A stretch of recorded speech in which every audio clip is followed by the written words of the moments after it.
What's going on, everybody? Welcome back to another episode of the NBA Hardwood Show here on the Run Pure Sports YouTube channel, talking Thursday's 7-game slate. Coming off a disappointing night for myself, went 0 for 2 in the big 2,500, didn't quite get there. Some blowouts got me, but we're back on the horse today. May or may not have a third analyst joining us here at some point, but for now, it's me and, of course, AP, breaking down the games, going game by game, trying to pick out some winners. How did your Wednesday go, AP, and how are you doing on this Thursday afternoon? That was a nice little pun there. We might have a third joining us. We will see. No pun intended. Literally no pun intended.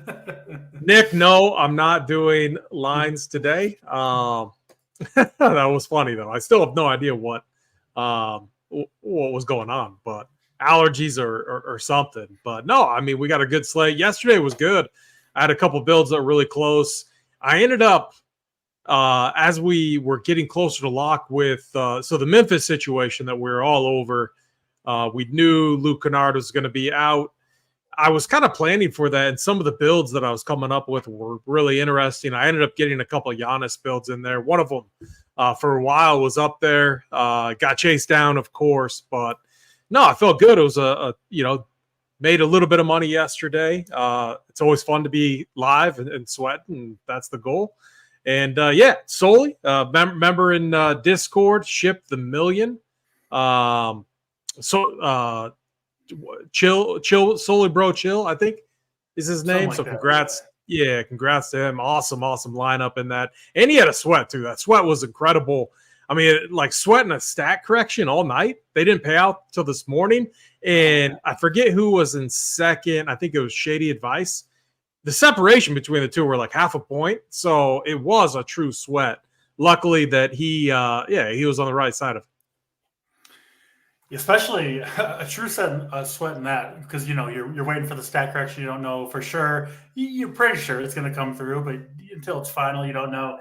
And then the payout structure in that tournament makes the sweat that much more intense. I believe it was $1 million to first, 150K to second. So just a giant difference between the two. Not that winning 150K is bad, but I mean, enormous difference, obviously. Speaking of the third that's supposed to be on here, third and Schlong, he got tied for fourth, which I think was 44K. So just think about the drop off on that contest. Yeah, and I think I would like it like DC. Why don't they just 500K to first? It's going to sell out no matter what. Like no one's going to complain over 500K, and then make second place, third place, and so on just a little bit better. I think that would be a better structure, to be honest. I think Schlong was I don't think anyone above him had DeJounte Murray. And Murray, I think, didn't he miss the last 4 or 5 minutes or 3-4 minutes maybe due to the Hawks getting blown out? That hurt me as well. So, yeah, Schlong very close to the top.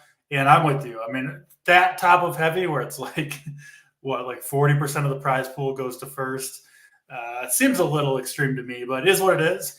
Congrats to the Discord member who took down the $1 million, and plenty of $1 million prizes ahead on the horizon. So DC, what a concept is that I think they need that would be really cool, and I would get behind, but it's a $3 buy-in. You call it the nightly lotto, and no matter what, it's a guaranteed 100K to first. And they don't even care what the second, third is, or what the min cash rate is. It's just no matter what, we're guaranteeing 100K to first, and it could be 100K to first, 15K to second, and so or if it doesn't get to 100K in entry fees, it's just winner take all 100K. That'd be a but it's like, my point is, when you're maxing the 15 or when they bump it up to 18 or 20, I mean, it adds up really quickly, and you got to have a really, you got to have a healthy bankroll to be able to do that throughout an entire season. But if it's a $3 buy-in, much more manageable. I guarantee it would sell out every night too. So that's a concept that I think that they should run with, and make sure you got to call it the nightly lotto too, so people know exactly what it is. No, I've been a big fan of the mega mini maxes. I know they do one for UFC every Saturday, $3, 150 entries. I've been playing that. That's fun. and not quite as painful if you don't have a good day than maxing the $15 or $20 one. So, yeah, that's last night. We'll move on to tonight. We do have, of course, the NFL championship games coming up on Sunday. I know we're both excited for that, but maybe a topic for another day. Maybe we can discuss it if we have some time at the end of the show, which we might, given that it is looking like a two-man booth today. With that, let's get into these NBA games. First one, we'll talk about Utah and the Washington Wizards. 246 total in this one. Really, really high total. Favored are 7.5 are the Utah Jazz. And then big news, of course, out of Washington. They changed coaches? Did our guy Wes Unseld, did he get a promotion to like general manager? I think it's one of those like fake promotions or whatever. Yeah, I think it's basically because his dad was a legend, absolute legend, stud in the NBA. Yeah. I mean, they couldn't fire him, but the guy was 77 and 100 and 133, 140, something like that. I forget the win-loss total, but not good at all. Not good. No, so they got a new coach in there, which I know you and I are kind of happy about. A new guy, most importantly, right, making the rotation decisions, the minutes, starting lineups, all that stuff. I don't really anticipate their starting lineup changing, but I know you and I, AP, are hoping that maybe the rotations get a little more predictable with the Wizards. We've been on the show many times kind of complaining or lamenting that even when the Wizards guys, specifically Tyus Jones and Jordan Poole, to me, even when they're playing well, they can just get benched for long periods of time for really no apparent reason. We'll see if that changes with the new coach. I'm hopeful that it will. Obviously, don't know that for sure until we kind of see what he does. But, I mean, if you want to take a gamble on it, this is a pretty good game to do so with the monster total. The Jazz have been playing well, but they play a fast pace. They're still not a very good defensive team. We know the Wizards love to run. They've got guys who can fill it up in this type of matchup. So, yeah, I think we kick it off with a very fun DFS game here. Utah, Washington. Talk to me what you see in this game. Yeah, I'm glad you mentioned that because in my post that I put in Discord, kind of like an early things to think about, keep an eye on for the slate. That's something I've been trying to do a little bit more when I get the free time. I mentioned that, and Kay Fallick obviously goes right into me, question all this stuff. Why would they change this and that? And again, I'm not saying like we're going to see some crazy changes. I'm just saying there is no way that the new coach comes in and continues to do what Wes Unseld Jr. was doing. Now, again, I give these guys a little bit of a break because no way they're watching Wizards games like I have.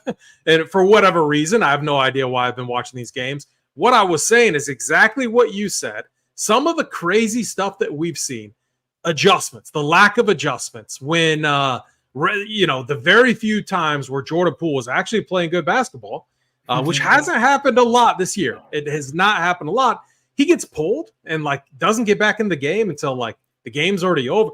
All I was saying is those type of weird things that were happening, I don't think they're going to happen as much anymore. But we'll see. We'll see. It's the Wizards.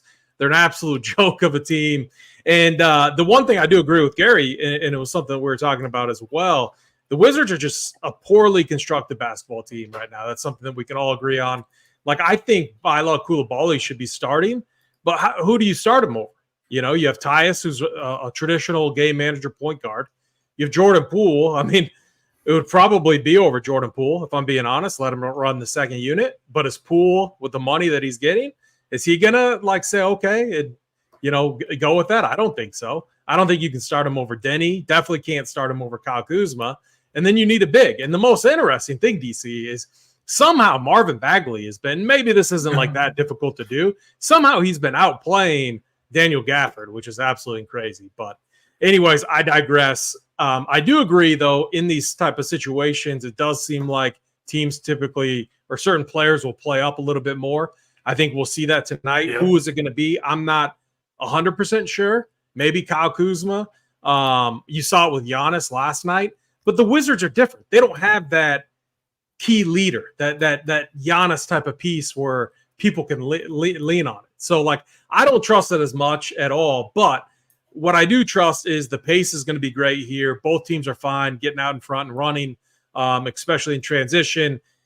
The Jazz side is projected to be chalk. Now, this is where it becomes difficult because we love attacking the Wizards. They're a team that they don't play defense, actually one of the worst defensive ratings in the NBA. The problem with the Jazz is like these rotations aren't any friendlier at all. So like if you're my other point and what I was trying to say in Discord is if you're stacking this game or if you're playing tonight, a lot of it comes down to your strategy. Are you playing 1 to 3 lineups or are you multi-entering? If you're multi-entering, I do think it's a little bit easy. You just set a 3 max per team rule, and then you just let the numbers filter in these players from each side.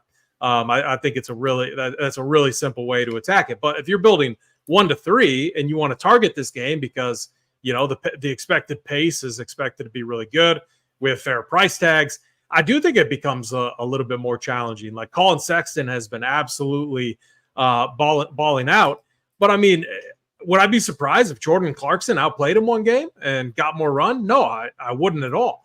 And I mean, you got to go back just 2 games where Jordan Clarkson put up a 56 piece against the Rockets. So the Jazz side, much more volatile in regards to their rotations. I do think Lauri Markkanen, just from a matchup standpoint, the Wizards give up a lot of 3-pointers. It's a great spot for him. I do lean on Colin Sexton. He's just been playing really good basketball. What do they do with the front court? Because it's a really good matchup. I mean, that becomes difficult. John Collins starts, but then we see Walker Kessler. You get a little bit of Kelly Olynyk.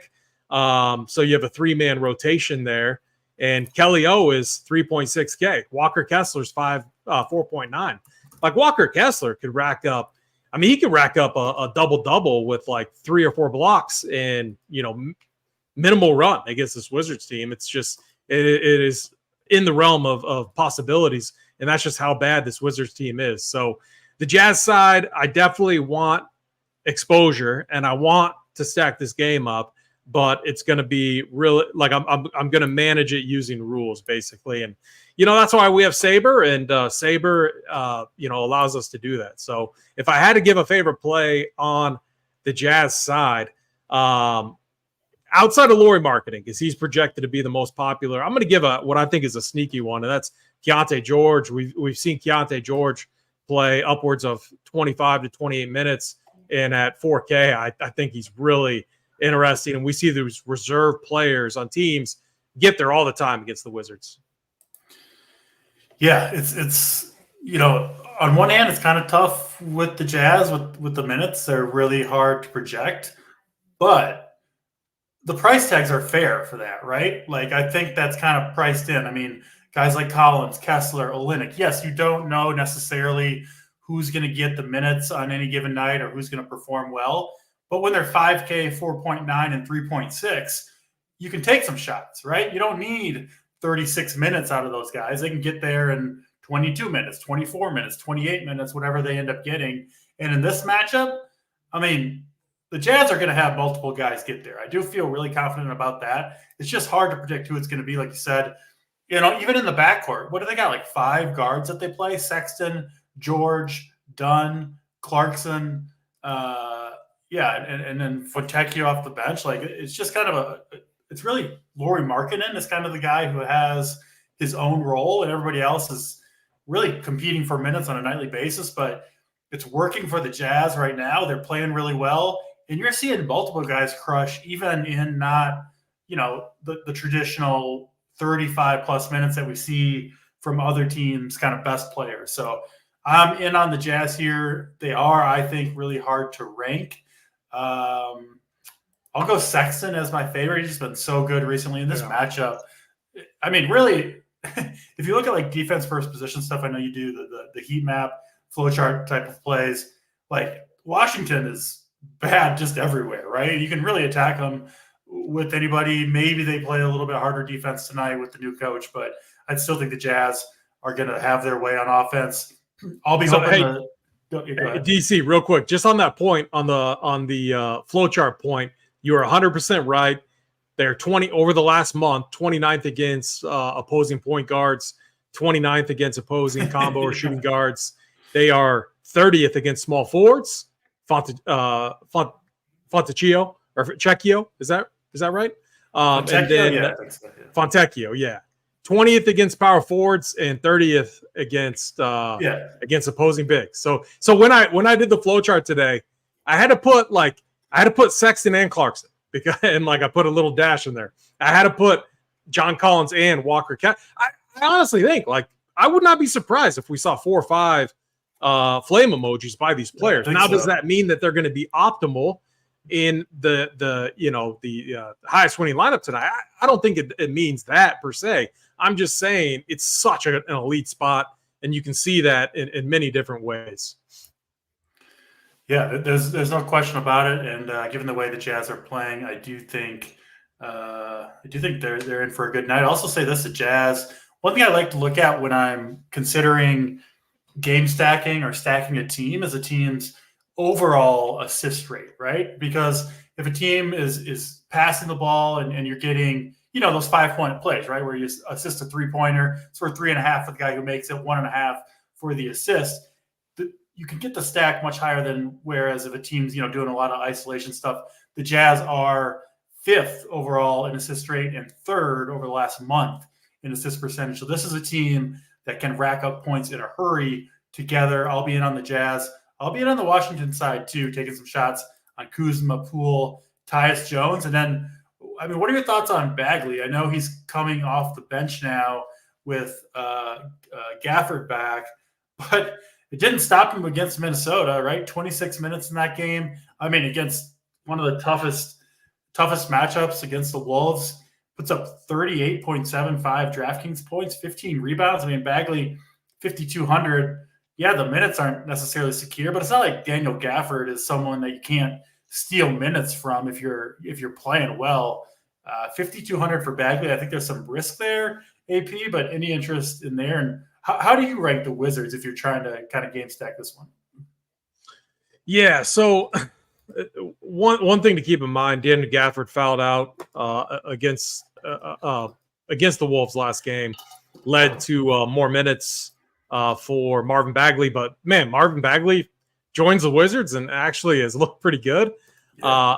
I still think 5.2K, a little bit too expensive. But, again, it could, with how good, at least in the very small sample, you got to think that Marvin Bagley is still the same player that we're used to seeing. I don't think he's transformed into, some elite talent that's just been, hiding there. So I do worry a little bit. The price tag feels a little bit high for a backup center. I think maybe gets a little bit of ownership. Probably not much at all, to be honest, but you could see some box score lurkers looking at that, seeing 35 minutes, 17, then 26, and maybe not realizing that in a few of those games, Daniel Gafford was out, or maybe they forget about that. But I think it's a tougher spot for the bigs here. I think what you do is, I like attacking the Jazz with opposing power forwards. I think it's a good spot for Kyle Kuzma. Yeah. I think when you think about adjustments that can be made, I would like to see more minutes from Coulibaly. So I think with the coaching changes, it could benefit him.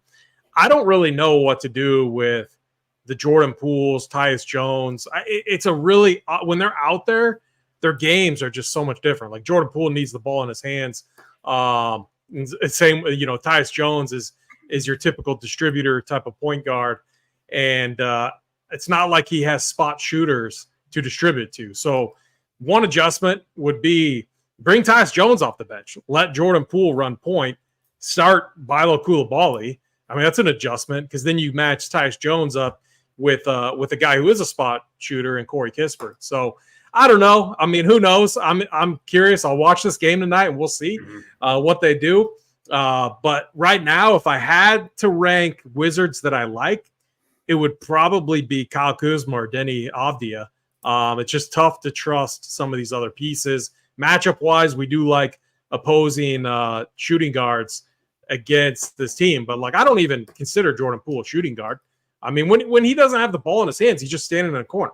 And he doesn't help out at all. He needs the ball in his hands to actually do something. So We'll see, though. We'll see what happens tonight. I definitely have more interest in the Jazz side here. Yeah, I'm with you there. The other game in the 7 Eastern time early window is Philadelphia and Indiana. Another really high total in this one, sitting at 240. Indiana is home underdogs here. Philadelphia favored by 5. Joel Embiid obviously coming off the 70 real points, not fantasy points, 105 fantasy points in that one for Embiid against the Spurs. Monster performance. He gets another awesome matchup here against Indiana, who gives up a ton at the rim. He's faced them twice already, averaging something like 66, 67 fantasy points per game over those 2 contests. I mean, you got to project Embiid for, 70 pretty much, I think. Tobias Harris, questionable to play in this one. That'd be a little bit of a bump to Embiid, to Tyrese Maxey, who's coming off that disappointing game when, Embiid just did everything. So I don't know how much you could really blame Maxey for that. And then on the Indiana side, going to be without Tyrese Halliburton for this game and at least one more. And Jalen Smith also questionable for Indiana. They should have most of the rest of their team healthy. Another really fun game here, AP, and it's kind of, it's the same song and dance with Embiid. If you can afford him, hard to go wrong putting him into your lineup. What do you see Indiana and Philadelphia? I was just pulling up the pace statistics and sorting it with more of a short-term mindset, and focus, just to look at, because I think you've been spot on with the Pacers. With no Halliburton, you've seen far less possessions per game and a pretty drastic change, actually. You're talking almost averaging 107 possessions per game with Halliburton in there, 102 with them out. That's a huge change in pace. And the other thing, too, when you look at the short-term stats, you see Utah right at the top. Last 3 games, almost 111. Absolutely insane. There had to be an overtime in one of those games. I can't recall off the top of my head, but that game. And then Washington, the Wizards, not far behind them, right in 3rd place. So I don't know. I might talk myself into just game stacking it and YOLOing it, and who knows. But in this spot right here, the Pacers have been playing with less pace, but it's still a team that we can attack. Somehow they've been a little bit better this season against opposing bigs. They've limited fantasy production. They've done a better job at limiting fantasy production to opposing bigs. But with Joel Embiid, you just throw that stat out the door. Like, even though Embiid isn't on the flow chart, I'm not going to sit here and knock Joel Embiid for that. Embiid can do it against anyone. He absolutely owned Wemby. That was just insane what he did. And now the thing too, with Tobias Harris questionable and wasn't at shoot around in these spots. One thing I like about Basketball Monster is they track these things. 76% chance that players sit in this situation. So I've been working under the assumption that Tobias Harris is going to be out tonight. And when you look at the on-off stats in that situation, it actually benefits Tyrese Maxey a lot more. So Joel Embiid, it doesn't matter with him. He's a great play either way. But when you look at the on-off stuff, you get more usage, more fantasy point per minutes from Tyrese Maxey, which I actually thought, kind of makes sense. It's kind of negated when you get a game like they had against the Spurs, where it was get Joel Embiid the ball and everyone else becomes a spectator. We hit the nail, like DC, we hit the nail on the head. Tyrese Maxey played 42 minutes. We just didn't factor in that Joel Embiid was going to go for 70 plus and over 100 DK points. So, but again, I like Tyrese Maxey here. I'm going to go right back to it. I like attacking the Pacers with opposing guards, and I think Maxey goes a little overlooked. We're getting a slight discount on his price tag. This is another spot where I want to wait to see what the starting lineup looks like, because no DeAnthony Melton, likely no Tobias Harris if that number is correct. And so I'm going to be curious to see who they start. Do they go with a Daniel House? I think that is a guy that they could technically look at. Do they go with Jaden Springer and then move, Kelly Kelly Oubre? I was thinking of the other Kelly Oubre to that small forward spot if Tobias Harris is out. So again, this is another spot. We'll get the news before this game starts. I'm going to be watching the starting lineup here. I still don't trust the Pacers side. The rotation, absolutely terrible. Pricing wise, their players are getting into that range where you have to start to consider them a little bit. But again, like TJ McConnell, 5.4K, still coming off the bench, a lot of risk there. I mean, what do you do? What are you doing with the Pacers situation? I've been avoiding it, but we're getting to the point now where these prices are so low to where I don't think we can just automatically avoid guys like Aaron Nesmith at 4.6, especially if he's starting. Who is it? Benny Matherin at 5K. We've seen him have a nice roll off the bench. So I think it gets a little bit more dicey here. So curious to see what you think. I'm not going to end up on much Indiana unless we get unexpected news. I just kind of off this team with no Halliburton. They're just not the same. It seems like a lot of them kind of disappoint on a nightly basis. The rotations are still kind of wacky and unpredictable. And then, they add in Siakam, which kind of throws a wrench into things as well. So 7-game slate. I really, really like the Utah-Washington game. I like the Philly side of this one. I think the Maxey call, he's torched Indiana 2 games in a row. I would expect him to do it again. And honestly, Embiid coming off that 70-point game, I don't know. I just wouldn't be surprised to see them maybe lean on Maxey a little bit more here. You could really get to the rim on Indiana, which Maxey, maybe is his best overall skill. So, yeah, I'm expecting big things out of Maxey. I think he's going to get buckets in this one. I like him. And listen, if Harris is out, I think you can pair him with Embiid if you want to. There's nobody else on this team to soak up any usage. I mean, in that scenario with Harris and the other guys out, Melton out, Embiid's usage is 41% and Maxey's is close to 35. So, I mean, 3 out of 4 times down the court, it's one of those two guys getting the shot up. And oftentimes it's after a pass from the other one, right? So you just have massive upside, I think, in both those guys, especially if Tobias Harris does miss, which we both think is a pretty realistic possibility tonight. We'll keep it moving, though. Next game on the slate, Minnesota and Brooklyn. Minnesota favored by 3.5 on the road here. Pretty low, 217 total. Mike Conley, who's missed the last 2 games, is questionable still with that illness. I would imagine a pretty decent shot that he sits again. Day'Ron Sharpe remains out for the Brooklyn Nets, but everybody else who's been playing should continue to play.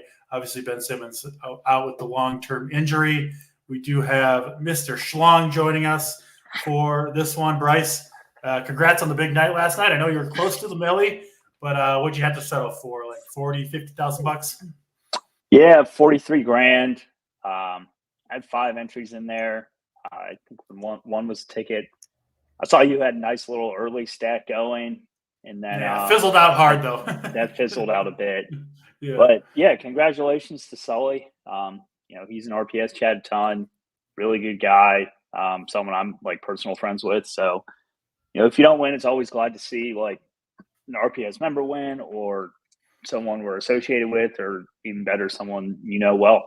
So, all around good night. I wish Steve Kerr hadn't called that timeout with 3 minutes left, because every minute that Murray was in there, gave us another out. But Millie sweats are always fun. That team was way back and made a pretty hard charge when they put Wesley back in. And I thought he was pretty much done when they were down a ton. So, when they were down a ton and they'd already yanked. So that kind of gave that team second legs there for a bit.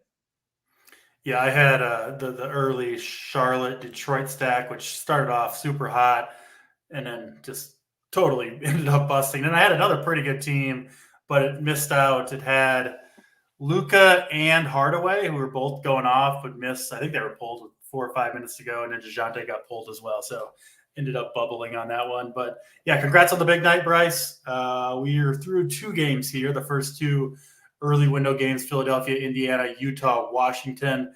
We won't go all the way back through them, but do you have any strong takes on either of those 4 teams before we move on to Minnesota and Brooklyn here? You can start with Minnesota and Brooklyn. Let me get my bearings straight here. Yeah, let's go to you, AP. And go ahead, AP, on Minnesota, Brooklyn. Yeah, 1 second. I was multitasking also. Minnesota, Brooklyn. Yeah. So the situation here with your Timberwolves is, Mike Conley's been out 2 games now. Well, this has to be 3 and 4 nights, it seems like, because I know it was a back-to-back situation. They played last night, played on the 22nd. Yep. So you got to think Mike Conley plays tonight. And if everyone's healthy on the Wolves side, I have less interest in them. Obviously, I do like bigs against the Nets, and I've been playing Rudy Gobert a little bit more lately. And I mean, he smashed in these right spots, and he absolutely smashed at no ownership last night against the Wizards. I don't know if I'm gonna get back to him. There's other centers, obviously one in Joel Embiid, and then another one in Nikola Jokic. So I'm not entirely sure if I'm going to get back to Gobert, but that's someone I've been looking at. I'm just going to work under the assumption that everyone here is healthy and playing. And if that is the case, I have little interest in the Timberwolves, maybe a shot at Mike Conley just because he's so cheap, but I hate playing him. I usually am underweight Mike Conley. And then on the other side, tough matchup here against, the Timberwolves, a rotation on the Nets side that I don't trust. I think Mikal Bridges coming off a nice game. I don't really want to chase, especially you got to think he's going to get the Jaden McDaniels treatment as well. So tougher matchup. I'm not sure what to do with the backcourt here. I don't know about you guys, but I don't trust Spencer Dinwiddie at all. It's kind of like a rotation between Dennis Smith Jr., Dinwiddie, and Cam Thomas, with Cam Thomas and Dennis Smith Jr. both coming off the bench. Really, really tricky situation. One that if I can avoid it, I'm going to tonight, but their price tags are all in that range where I wouldn't be surprised if I got a little bit, even with bumping down their projections. Yeah, I'm trying mostly to avoid this Minnesota-Brooklyn game, especially if Conley ends up playing. We'll see on that. Brooklyn, just a team I don't feel I have kind of a firm handle on. It's been that way all year. Unless they're down guys, I kind of avoid them for the most part. Bryce, talk to us, Brooklyn and Minnesota, and then anything you want to add to Utah, Washington, Philadelphia, or Indiana. You're on mute, Bryce. Been seeing people go to Minnesota a lot here, especially Alexander Walker without Conley. He just kind of finds his way to grind himself to 20 fantasy points, which I don't think is the worst outcome here. But it's not necessarily my favorite matchup for him to do it. I think Towns and Anthony Edwards, I've been playing them a decent amount. I think they're pretty solid tournament contrarian options tonight. You could throw Gobert in that mix as well, and Miles Bridges. I think this game goes pretty under-owned for the most part. If he said it well, their backcourt's kind of a mess right now. I'm still willing to take a shot on Spencer Dinwiddie at 5.2. I know he's been awful, but at some point that price tag's going to come back up when he starts playing well. So I don't think it's the worst buy low type of situation for Spencer Dinwiddie. In regards to the first 2 games, I mean, Utah Washington's probably the chalk or close to it. I think Utah might be a little overbought in this situation. I know they're playing Washington, but they run such really weird rotations. It always irks me, but I'm seeing them to be the highest projected owned team here. I'll probably be a little underweight on them as a whole. I don't think I'll allow 4 in any team. Max 3 Utah, I think is a pretty good way to manage your expectations there. Potentially max 2, if you really want to be underweight on them. In terms of Washington, with the coaching change, not really sure what that opens up. I think Poole, Avdija, and Kuzma are pretty set in stone there. And then everyone else you're just kind of taking a gamble on to see if there will be a minute switch up with their rotations and whatnot. Indy, Philly, Do we have news on Philadelphia yet? I know not officially. AP and I think there's a pretty good chance Harris ends up sitting, but no official word. If Tobias Harris ends up sitting, I definitely have some interest in Oubre would be the direct beneficiary here. I think Indiana's a really solid matchup for him. If Tobias is in, I think all these guys are still a little overpriced, and the best play is to simply play Embiid or bust. Yeah, but I don't mind. I don't mind Siakam. He's down to 7K here. I think Neesmith is fine as a last guy in type of scenario. Miles Turner, I think, actually has a ton of upside because I think he's have to play a ton against Embiid. It's just if he stays out of foul trouble or not. So yeah, that's kind of where I stand there. I like Maxey. If Tobias sits, Maxey's seen a huge bump in just pretty much all his stats without Tobias. And then if you get a cheap Philly guy inserted for him, I guess it would be Batum or House would probably be the two most likely candidates, whichever one of them starts. Yeah, kind of the similar sentiments to AP and I had. I think Maxey makes a really, really strong play at 8,600 if Harris is out. That's Minnesota, Brooklyn. That's the first three games of the day. We'll go to the fourth game, Denver and the New York Knicks. This one expected to be close. Denver 2.5-point favorites here on the road in New York. Both teams relatively healthy.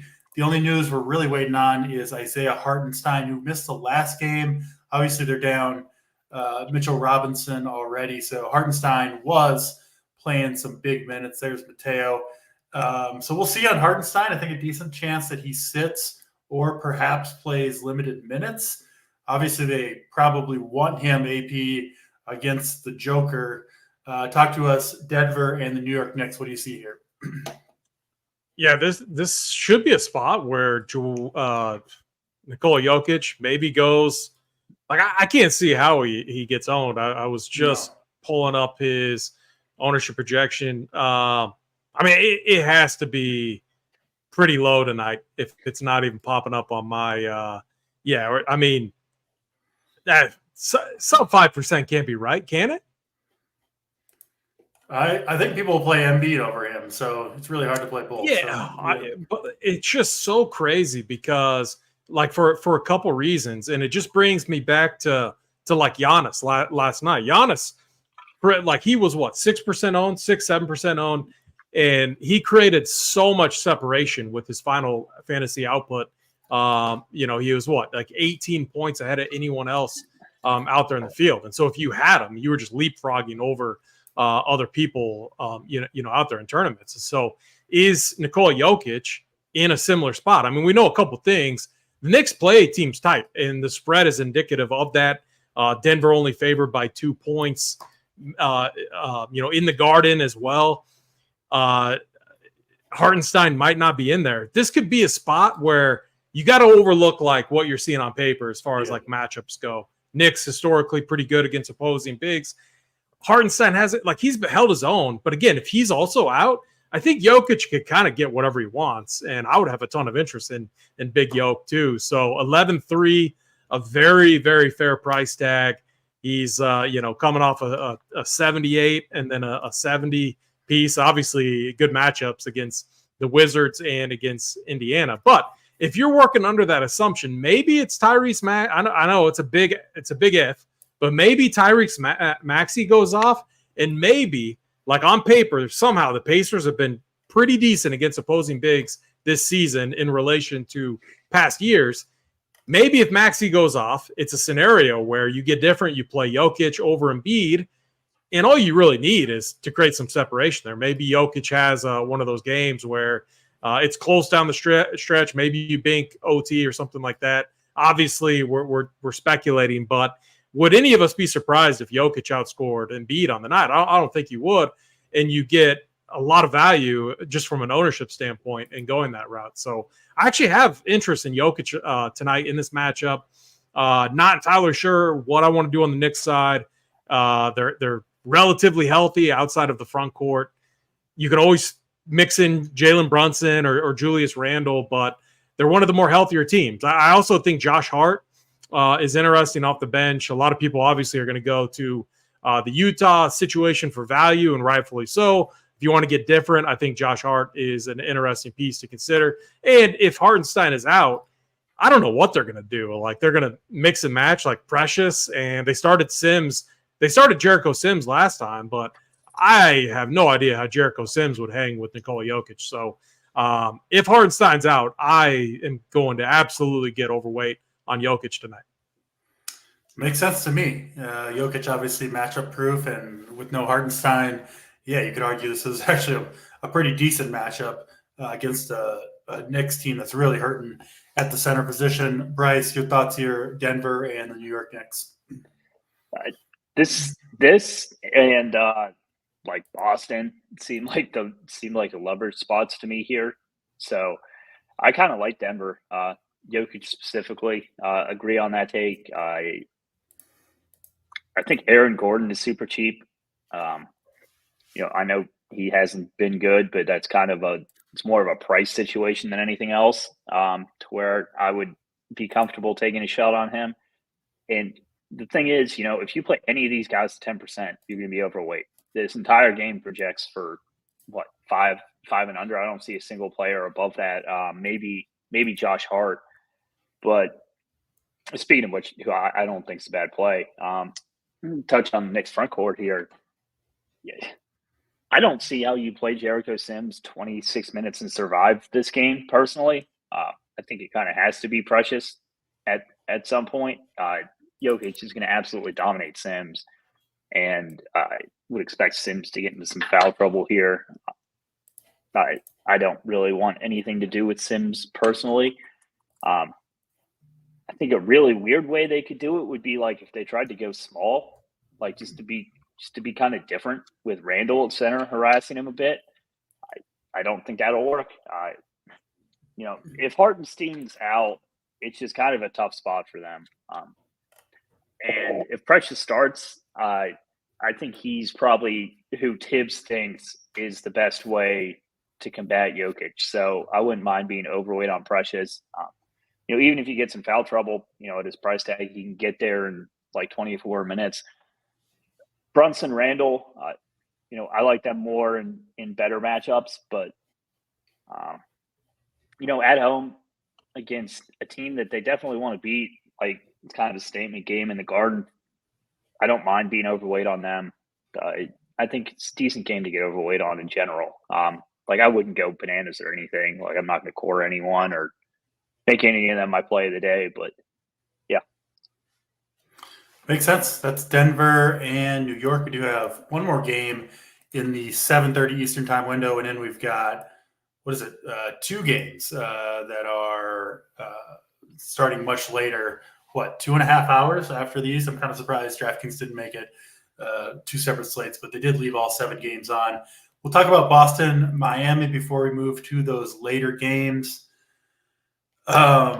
This one, Boston favored by 8 on the road. A lot of road favorites today in the NBA. 225 total. We obviously saw the big trade for Miami getting Terry Rozier. I think a really good acquisition for them, but one, at least in the short term, when they've got, Tyler Hero, Rozier, Jimmy Butler, Bam Adebayo. I think these guys, maybe outside of Bam, who I believe, Bryce, didn't he help you have a big night last night, I think.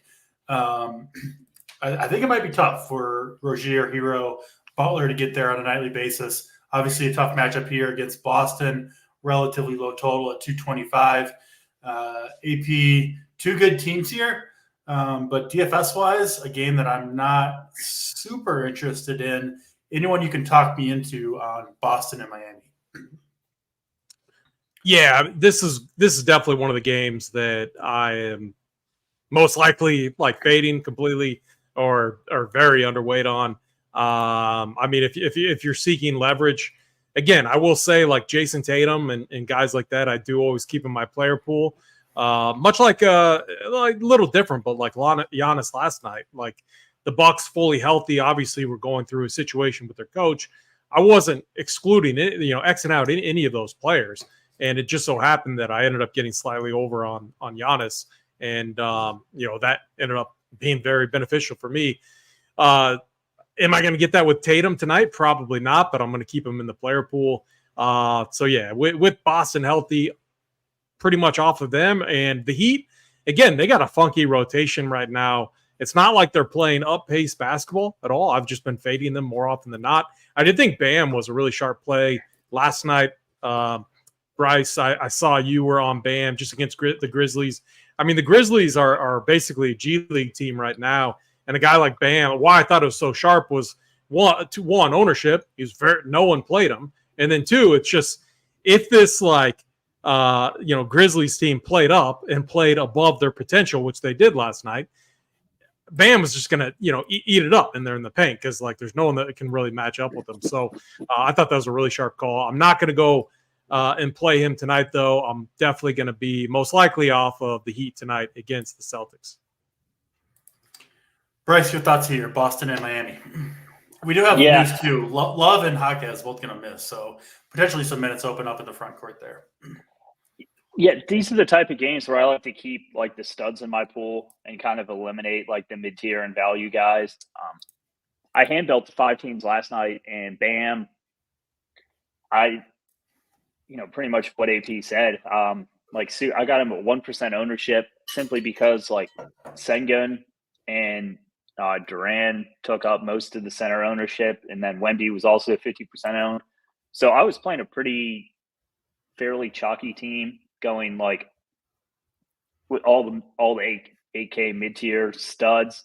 So I was saying this in NBA chat today. 6 of the 8 guys are on the cash chart. I think the only one that wasn't was Bam, and Wesley. You could have made an argument for being a cash play when he was announced a starter. So yeah, in NBA, you don't need to get crazy different, which is why I'm always overweight on the best value plays. I was way overweight Memphis yesterday. You don't really have that situation today, but what it lets you do is it lets you rotate those stars a bit. Tatum can easily get there. If you told me Tatum dropped 70, I would not be surprised at all. I don't think it's necessarily the most likely spot for him to do it, but that's reflected in his ownership. So, I like to try and come in around 5% on these guys, and it just gives you some unique lineups while you can still play the best chalky plays, because they're the best chalky plays for a reason. I don't think this is Bam's spot tonight. Coming off a 40-minute game against Memphis, that was actually a really hard-fought game. Memphis showed up a lot more than people thought they would. It was a pretty ugly basketball game, but you can make money in ugly basketball games. Absolutely. Give me the stars here. Kind of Bam hero. Don't love the Miami value, even with Jaquez and Love out. I'm not going to play Highsmith here or guys like that. I think Drew's price tag is somewhat intriguing here at 6K. I don't think that's the worst play, but I think, it's just tough when the Celtics are this healthy and, they have so many mouths to feed. The points just get so evenly distributed a lot of the time. I'll keep Tatum in probably 5%, and that's about it. All right, that's Boston, Miami. Let's go to the final 2 games on the slate. Both of them their first game is Sacramento Golden State at 10 Eastern time. Golden State played last night, blew out the Hawks in that first game back after the 2 postponements with the death of their coach. Played really well against the Hawks. We weren't sure what to expect there, but they certainly came out, got the job done. They're favored again here by just 2 points, though, over the Sacramento Kings. Expected to be close, obviously, and in a very high total as well, sitting at 244. We should have 2 generally healthy teams. Obviously, Chris Paul remains out. Moses Moody going to miss this game, but for the most part, we should know where the minutes are going to go to healthy teams. Back to UAP. What do you got for us with the Kings and the Warriors? So, one thing too, and one reason why I am actually buying into it a little bit more and stacking up the Jazz Wizards is like the Kings and Warriors. These two teams know each other so well. Just go think about the summer, and obviously in the playoffs, they had that electric series, and then now it seems like they've already played each other like 3 times. At least twice. I'm just off the top of my head. I know they played twice. I don't know if this is the 3rd or 4th time. It just seems like they played a lot. And whenever you get an environment where like teams know each other and you get a rotation like the Warriors have, which is really tough to trust right now, I get a little cautious. So I'm going to be pretty cautious on the Warriors side unless we got a lineup change. And what am I looking for? Draymond Green to start. We haven't seen that yet. He played 23, then 22 minutes last night. They're Kevon Looney played 9 minutes. Trace Jackson Davis played. Kuminga plays. Like, the Warriors are running a really, really gross rotation right now. So this is a team that I'm being cautious with. There's been a few times where I've tried to just like play Steph, but there's better options. Like, I don't need to go to Chef Curry. He hasn't shown it to me. Something is off right now with his game. Obviously, a lot of pressure on him as well. On the Kings side, I will say, like, Sabonis, 9.9, a fair price tag. I think he's really intriguing. I have him behind. You don't with the pricing changes that they've made. It used to be Sabonis was like 10.3 and Jokic was like 12.5, 12.7. Same with Embiid. Now it's Sabonis is 9.9 and Jokic is what, 11.4 or 11.3 and Embiid 11.6. So it's like, I think there's a lot of value in trying to get up to Jokic over a guy like Sabonis. But again, Sabonis could absolutely smash here. I want to get some exposure to him. He's someone I have interest in. Keegan Murray, they're absolute stud, really good 3-point shooter. It looked like he was going for Klay Thompson's record earlier this season when he had that. I forget what game that was where he had like 12 3-pointers or something like that. Absolutely insane. And then it's Fox, but Fox is kind of having a down year as well. And then, Malik Monk, I know, is popping, and he's been a key piece for them off of the bench. But the price, you get no like savings in his price tag. $6K, he's priced where he should be for the role that he's in. So I don't think he's like a core play type of piece for me at all. So I'm a little under on this game. There are pieces that I'm fine playing, the Sabonis's, Murray, maybe a little bit of Monk, but the Warriors side for me is like a complete guessing game. I've been finding myself under on them, and I don't see that changing tonight. Yeah, makes sense there. One play I'm looking at here, I don't think you mentioned him, AP. Kevin Huerter's been heating up a little bit. I know he had a little bit of a rough game last time out against Atlanta, but prior to that, 2 of his last 4 games, he's scored 46 and 49 DraftKings points, shooting the 3 more confidently. And the Warriors give up a ton of points and threes specifically to the shooting guard position. So if you're getting in the weeds on the specific matchup, makes sense, right? Klay Thompson just can't really chase people around like he used to defensively. So Huerter, a guy that I'm looking at, probably at low ownership, that I think has a chance at least to go off if he gets hot from 3. But Bryce, let's go to you. Sacramento, Golden State. What do you see? In theory, like when I look at this game, I feel I should like more plays than I do.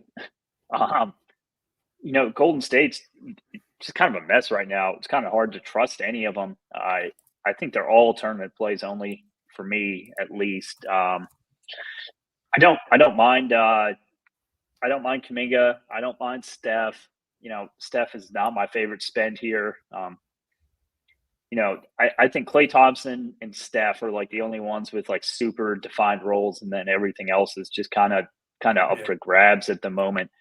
I don't really want anything to do with Draymond. 5,600 for Draymond, who's only going to play 24 minutes.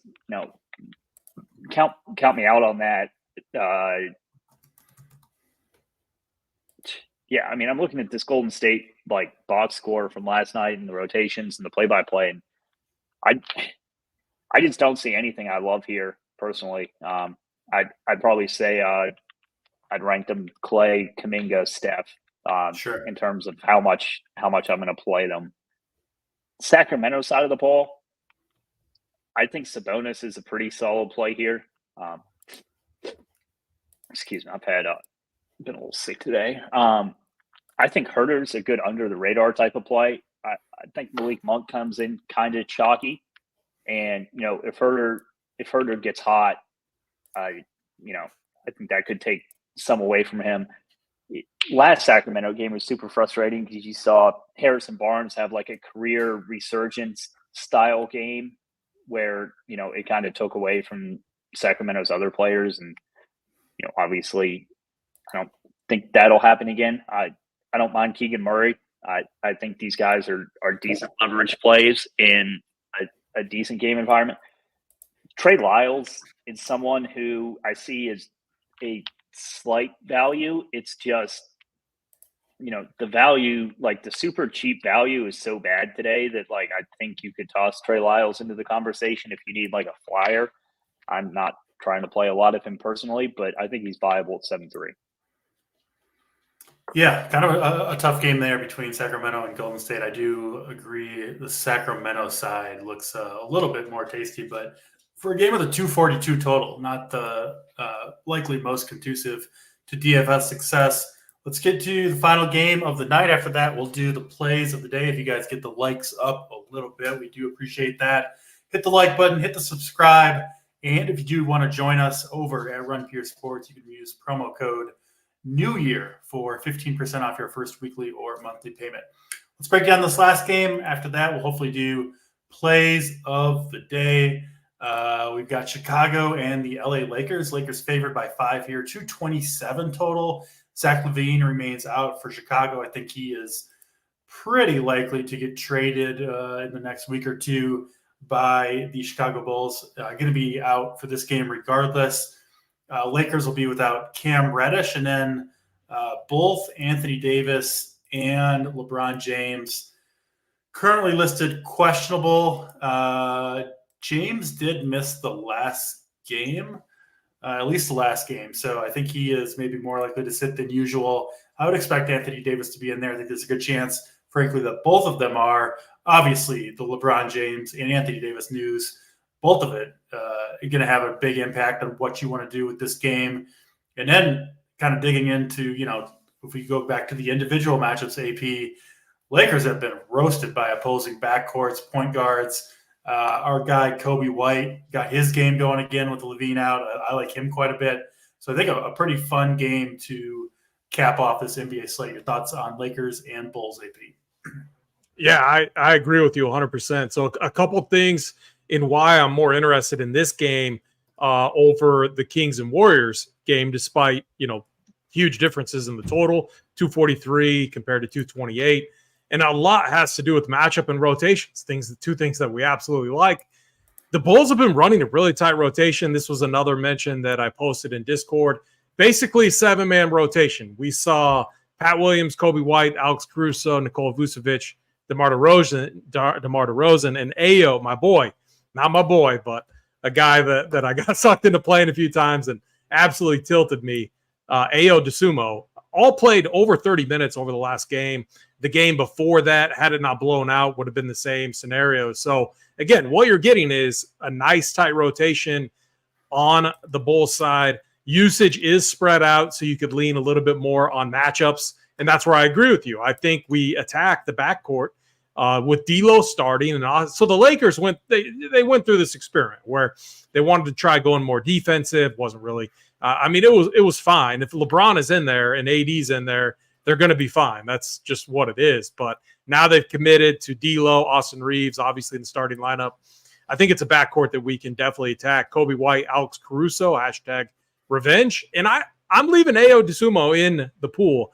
Very, very, very frustrating roster, but he's not going to be owned. You need him to get the peripheral stats. Not a good shooter. At least anytime I play him, he misses everything. It's like gets wide open shots, never makes anything. But the opportunity has been there, and that's what I care about. So again, 4.6K at a guard spot that, I think a lot of ownership is going to consolidate on certain plays. I think there's worse options out there than AO. So he's going to make my pool. I like the call on Kobe White. And then, you could go DeMar DeRozan. They're going to need Vucevic in there, obviously. I think AD plays tonight. I think it was Bad Boy Demons. One of them could miss. I think he's talking LeBron or AD. I wouldn't be surprised if one of them missed, but I think both of them play tonight. A game that is very winnable for the Lakers. All of these games that are winnable, I think they need to take very seriously if they're prioritizing, postseason play, which you got to think LeBron is. So I think they both play tonight, and you get a tight rotation on the Lakers side too. Anthony Davis, when he's in there, I have interest. So again, I don't have him up there with Embiid or even Jokic, especially now if that news is correct that Hartenstein is out. I absolutely love Jokic if Hartenstein's out. But again, Anthony Davis definitely up there for me. And but if one of them are out, then Rui obviously would work himself into that starting lineup, would become a great play. And so this matchup, more interest on the Bulls side, like the backcourt attacking D'Lo and Reeves. Yeah, potentially a lot of value here. I like the Chicago side of the ball, kind of regardless, Bryce, and then the Lakers could get really good if one or both of LeBron and AD somehow ended up sitting. Your thoughts here, Chicago and the Lakers, Bryce? 5-point spread to me kind of indicates that, I think both of them play. Yeah. I think the game would be much closer to like a pick 'em if one of them was likely to sit. Normally, you get the LeBron news early because like he hates having like people like show up at basketball games like wanting to see him and then like not being able to see LeBron. Like, so I feel if LeBron was sitting, that news would have hit already. So I'm not incredibly worried about either of them sitting. If one of them were to sit, it's obviously, jam as much like D'Lo, Reeves, and like the opposite of whichever one sits, Hachimura and Vanderbilt and Wood would get thrown into that conversation. It'd basically be the same thing as the other day. In terms of the actual game, I like the Chicago side more than the Lakers side. If the Lakers are fully healthy, give me the Lakers studs here and like Austin Reeves and D'Lo. Like I wouldn't really want the Lakers like secondary pieces. And then, you guys brought up a really good point about Chicago's rotation. They're basically playing a 7-man rotation right now. Sans Levine. So, I have interest in DeRozan. The Lakers are absolutely allergic to defense too. I got interest in White. I think Vooch is my least favorite of the three, but he's definitely still going to make my pool at center. I think Caruso, AO, and Patrick Williams are, decent value plays. Not amazing, but you could do a lot worse than them. So, yeah, I like the Chicago side of the ball here. Yeah, absolutely. We did get news. Hartenstein is indeed out. We kind of discussed that when we went over Denver and New York. I think all three of us kind of agreed on this take that Jokic is, people are going to go to guys like Sims and Achua, I think. But I personally think, and you guys correct me if I'm wrong, but maybe Jokic is the pivot. I don't think his ownership will change as much as maybe it should with this news. AP, give your final thoughts here on Denver and New York with the Hartenstein news, and then go ahead and give your play of the day as well.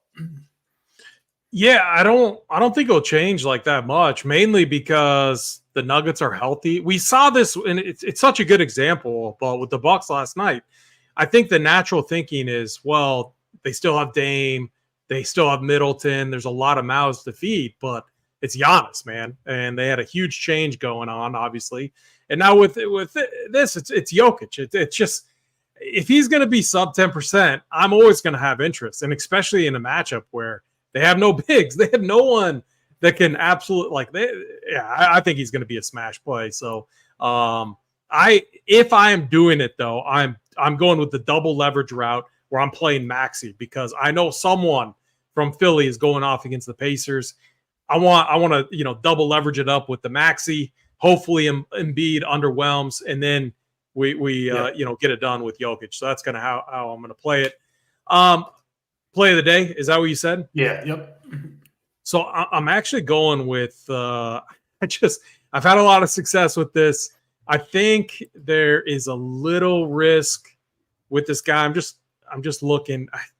I really want this could change for members, but a wild card. I've had a lot of success playing reserve players against the Wizards. I know they had a coaching change in the short term. I don't think that changes.